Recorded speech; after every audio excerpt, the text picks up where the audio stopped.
is going on, family? Welcome back to the next episode. I'm shooting outside the bus today because it's about dusk and I don't feel like wasting battery life on my portable batteries right now just to get light in order to do a video. Plus, it's kind of nice out here right now. Anyway, make sure that you like and subscribe to the channel so that you know when videos come out. Make sure you hit the notification bell. If you get a chance to check out my Patreon, I'd appreciate it if you subscribe, because not only do you get perks like discounts at my web store, as well as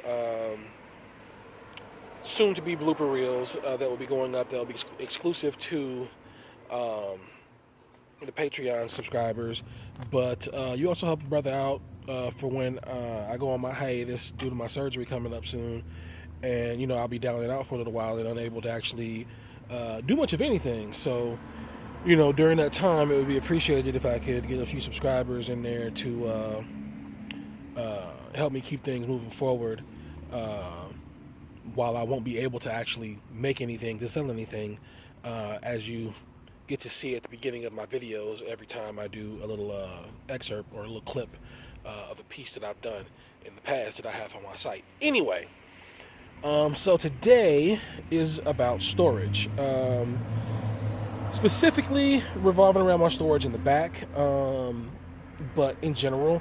So I know you guys already know about the overhead storage that I have set up along the front, which is primarily well, it's all in milk crates, but it's primarily my display stuff and inventory for when I do shows again, with a couple of them being stuff over the kitchen area that's related to the kitchen, so like spices and dishes and things along those lines, and a couple other odds and ends on the opposite side that are quote-unquote extra crates that are essentially not related to my display setup or my inventory.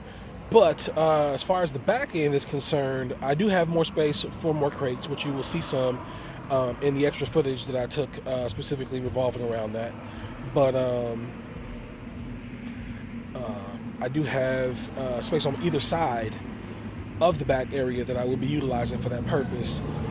Outside of the milk crate above head storage, I have built two other spaces that I'm dubbing storage racks.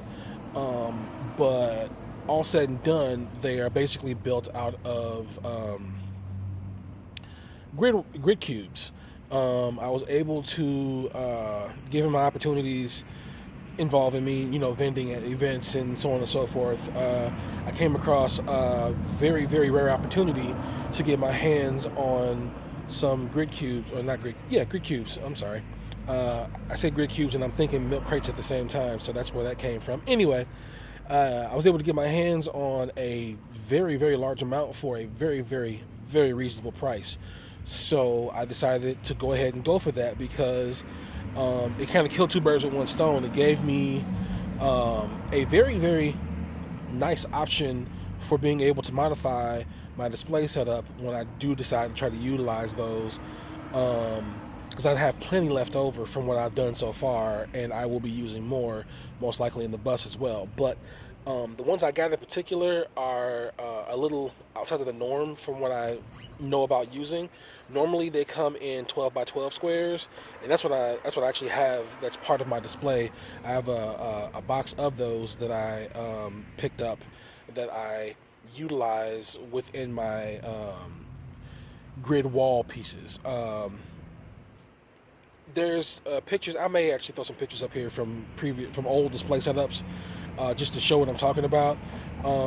But neither here nor there, because that's mostly involving the convention-related stuff, and we're here mostly for the bus stuff right now. So anyway, got those at a very reasonable price, and ended up coming up with a few very nice ideas for storage purposes. So I'm going to cover them in separate videos, but we've got essentially the two main areas that I'm covering right now, because there's a third one that it's kind of an extra option that I came up with at the last minute, and I wasn't really worried about getting a video of it just yet, but I'll throw it in at some point in time in the not too distant future. Anyway, so the main two areas in the back, which I'm going to have separate videos on, and I'm going to slice those in with this video shortly.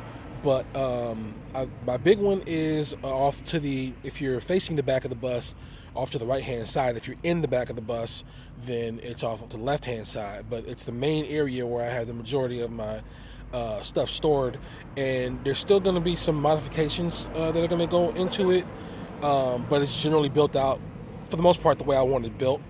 And excuse me. And the only things that I really want to do with it, outside of what I've already done with it for the most part, is to incorporate bins and possibly boxes in order to fill in the space, because as you'll be able to see with the videos that I'm going to add in, it's kind of transparent and see-through, which makes it a little bit difficult to take pictures of and record. But that's why I did the things that I did in the video, to kind of give you a sense of what's going on. As I'm able to fill in the space with either containers, internal containers, or boxes, or just like things to wall off the spaces so that they're more prominent, you'll see over time how everything actually is laid out. But that's the main area, and then the secondary area is actually, if you're facing the back of the bus, as soon as you get step into the stairway of the back area of the bus, it's off to the left hand side. If you're in the back of the bus, it's on the right hand side, but it's basically the front area of the bathroom space, and that is basically bathroom storage. Basically the kind of stuff that you would have in the bathroom, or in the closet near the bathroom, is what's going to be going in there. But again, there's still things that I want to do to the areas to make them more functional, better, whatever. But as is, they're pretty good, and generally do the trick. So without further ado, let me go ahead and splice those in this spot, and then I will come back to finish what I have to say. Here's a quick, rough overview of my storage space that I have built basically out of grid wall pieces. Got them at a pretty decent price, which is why I went this route, because I got them at a phenomenal price. But long story incredibly short, it's basically 28-inch deep cubbies, and the majority of them are 1x1 sections that have doors on them.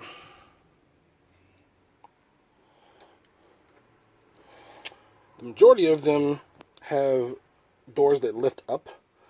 Same here. Whereas this one is a exception to the rule, because as you can see, I have divided it into 3 sections. Currently organized as I see fit at the moment, but chances are things are going to switch around as they need to. But I also have sections that are a little bit larger, so like this section here, which is basically double, and this one actually opens this way.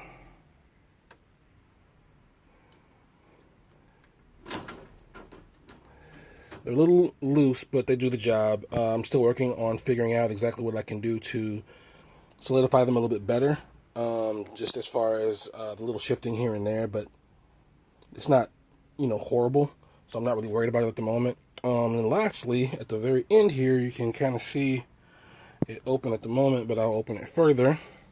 I've actually got a closet space,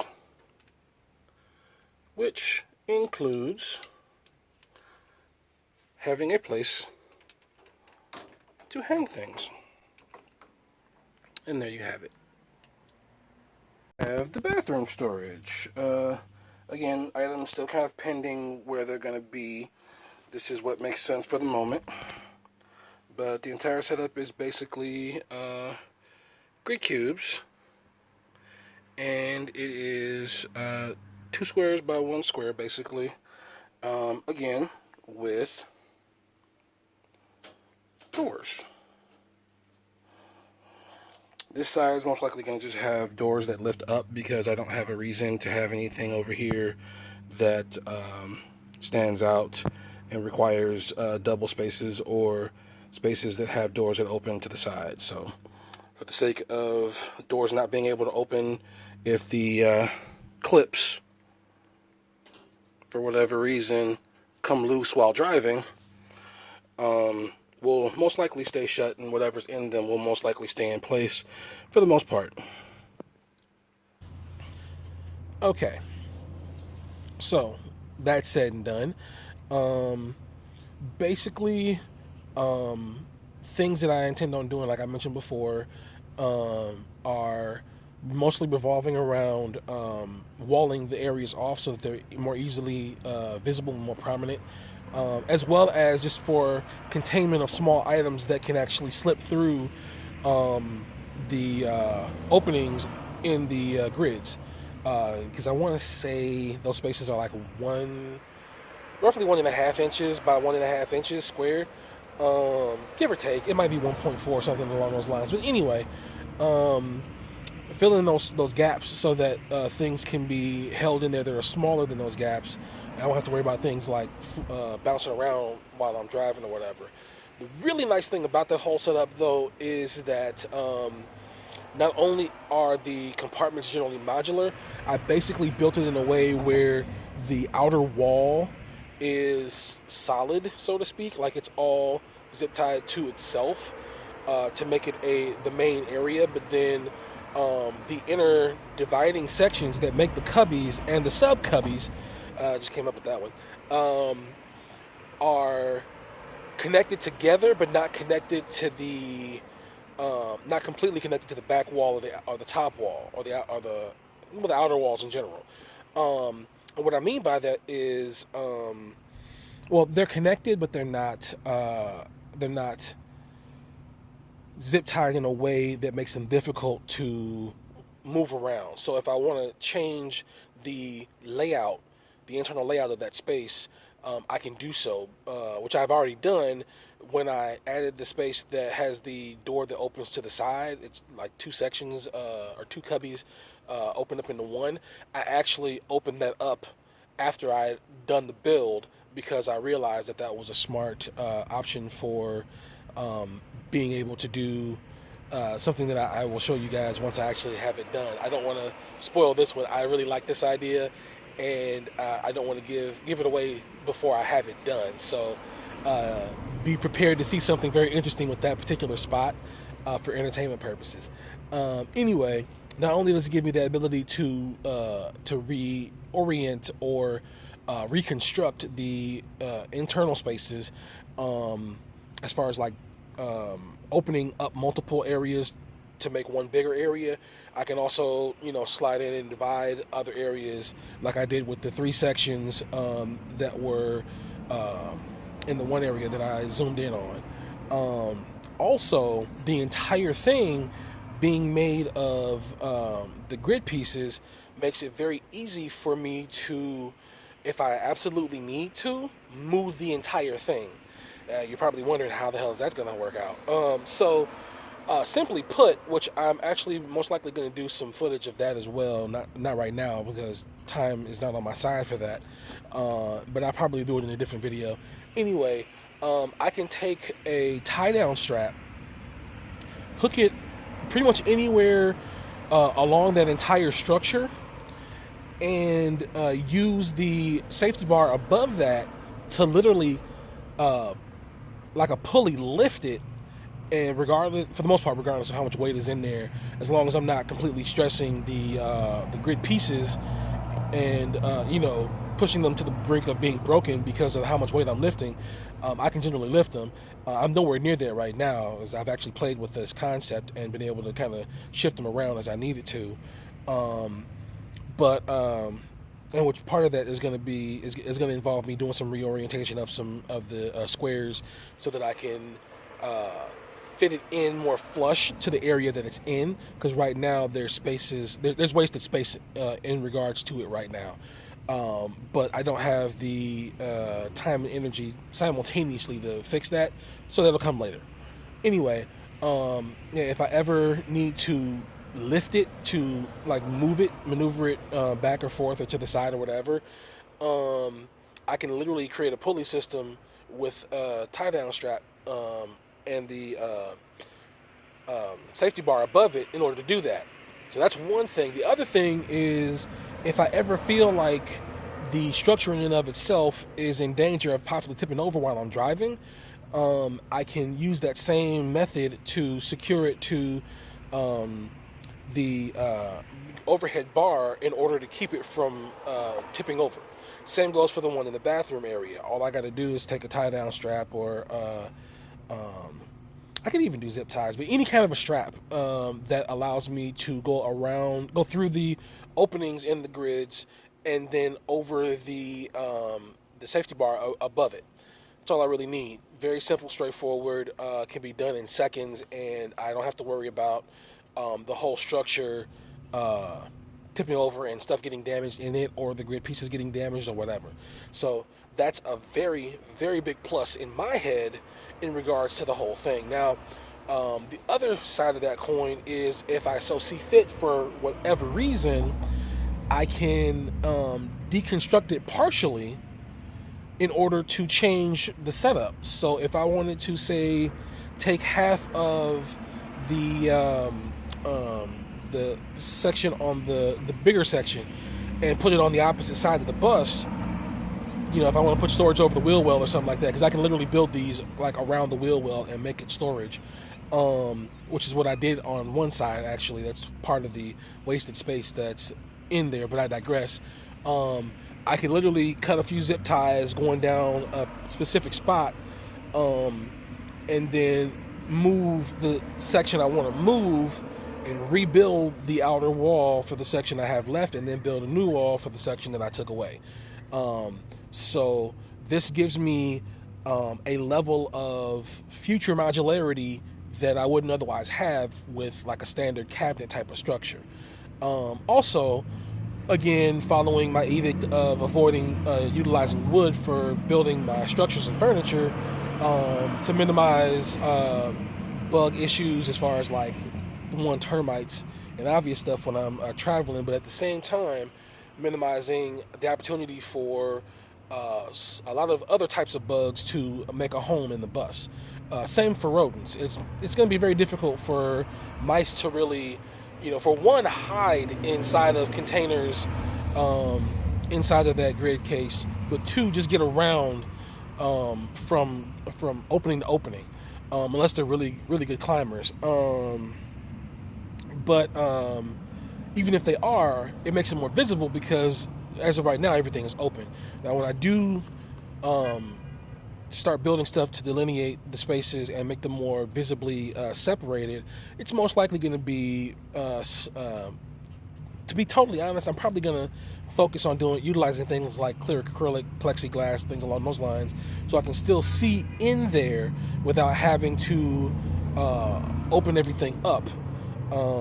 But at the same time, it also minimizes the possibility of things, bugs and rodents to be able to hide in there without me noticing, because anything that's moving inside of those spaces I'll be able to see, because the majority of the space is generally see-through. So, that's some extra perks in regards to doing that setup as a whole. But yeah. Anyway, that's pretty much the main thing I wanted to talk about. The third area, I'll actually do some, like I said before, I'll add into a video at some point and talk further about if there's much to talk about with it, as well as show you guys what it is. But in any event, it basically is just a smaller space that's on the opposite side of the kitchen, that it's just basically a 4x4 kind of square, cube in this case, because it's literally 2 tall, 2 wide, and 2 deep. But anyway, 2x2 square, 2x2 cube. Sorry. Anyway, it's a cube area that is structured in a way where I have a toolbox that is currently holding extra items that are meant to be in my display because I haven't really finished organizing all of that just yet. Probably going to do that during my downtime. But it's holding that kind of stuff right now. But it fits perfectly inside of one of the cubbies of that section. So that made sense for that, as well as the cooler that I have at the moment that's sitting on top of that area. And then one section is basically carved out for the heater duct that's still built into the bus that I haven't removed yet, which I still haven't decided 100% if I want to remove when it comes to dealing with the floor. I don't know. I'm not going to get into that tangent, but I've been back and forth about whether or not I want to get rid of it. Either way, as of right now, because I haven't decided to get rid of it, part of the reason that I built this other structure with the grid cubes was to go around that and give me space to store things. And right next to the cooler is basically where I'm keeping like my extra empty bottles and containers of such, like, you know, juice bottles, water bottles, whatever, which are kind of just floating for the extra opportunity to house more water if I feel the need to do so. Because I do have the 8 gallons of general purpose water, and then 6 gallons of drinkable water in the kitchen area in the cabinets. We already know about that. So yeah, that's 14 gallons of water there.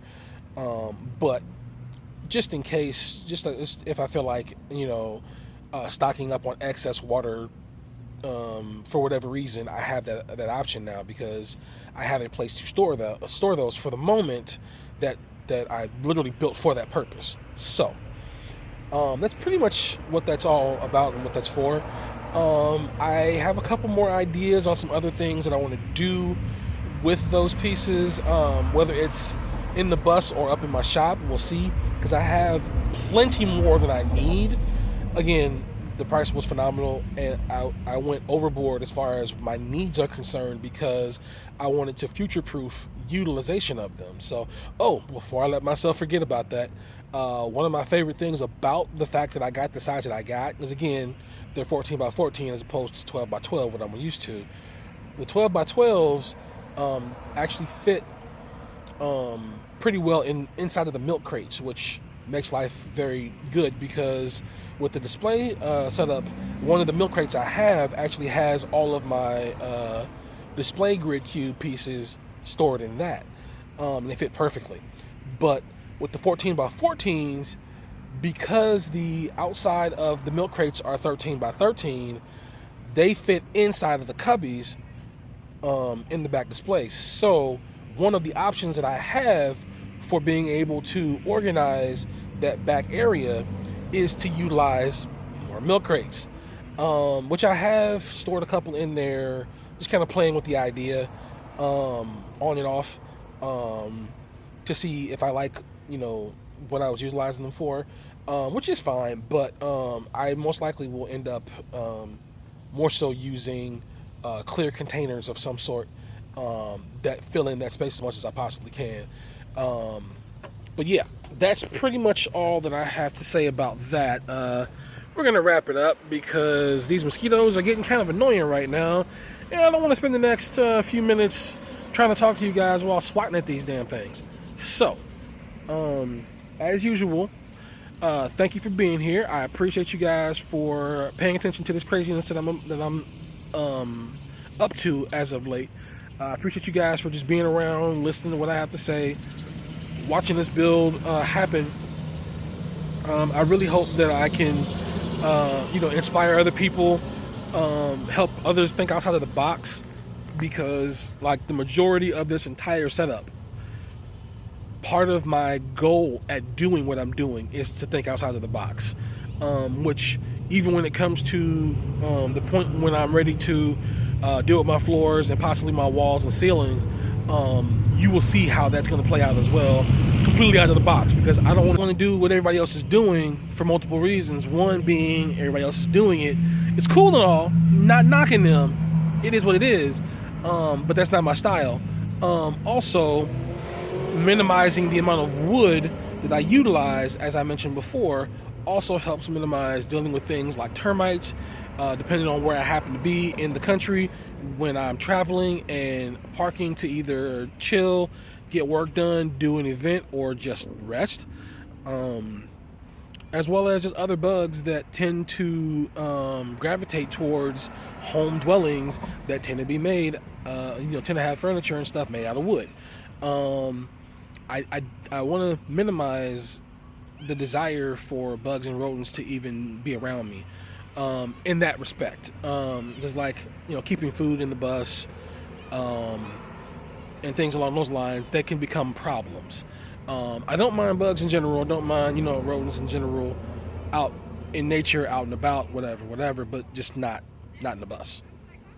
So yeah. Anyway, again, thanks for everything. I appreciate you guys being here. I look forward to seeing you in the next video. And until then, enjoy life to the best of your ability. Peace.